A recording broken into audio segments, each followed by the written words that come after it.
গল্পটা শোনার আগে অবশ্যই মুখে টাওয়াল ওড়না বা কিছু একটা দিয়ে মুখটা সাবধানে রাখবেন। মায়ের হাতে খেলানি খেলে আমি দায়ী না। বল্টু হ উচ্চারণ করতে পারে না, হকে গো বলে ফেলে। ক্লাসে নতুন ম্যাডাম এসেছে, এবার পরিচয় পর্ব শুরু হলো। ম্যাডাম বলল, হাই ছাত্রছাত্রীরা, আমি পাখি, এবার তোমাদের পরিচয় দাও দেখি। হাই আমি মন্টু, হাই আমি সেন্টু, এভাবে যে যার মতো পরিচয় দিল। এবার বল্টুর পালা। বল্টু বলল, গাই আমি বল্টু।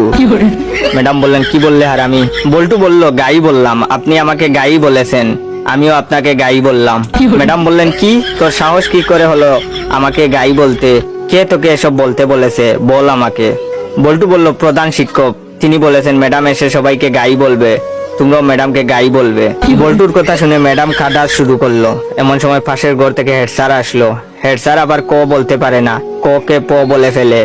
হেড স্যার এসে বললেন, কি ব্যাপার ম্যাডাম এভাবে পাচ্ছেন যে? প্রথম দিনেই ম্যাডাম রে এভাবে পাদানো হলো কেন? হেড স্যারের কথা শুনে ম্যাডাম আরো জুড়ে জুড়ে কাঁদা শুরু করলো। হেড স্যার বললেন, প্লিজ ম্যাডাম, আপনি এত জুড়ে জুড়ে পাদবেন না, আজ আপনার প্রথম দিন, আপনি এত জুড়ে জুড়ে পাদলে মানুষ কি ভাববে?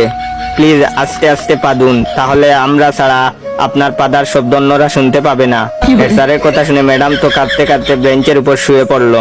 এমন সময় টিওনো হাজির। টিওনো আবার শ বলতে পারে না, শকে ম বলে ফেলে। টিওনো, কি ব্যাপার ম্যাডাম, আপনি এখানে মুতলেন কেন?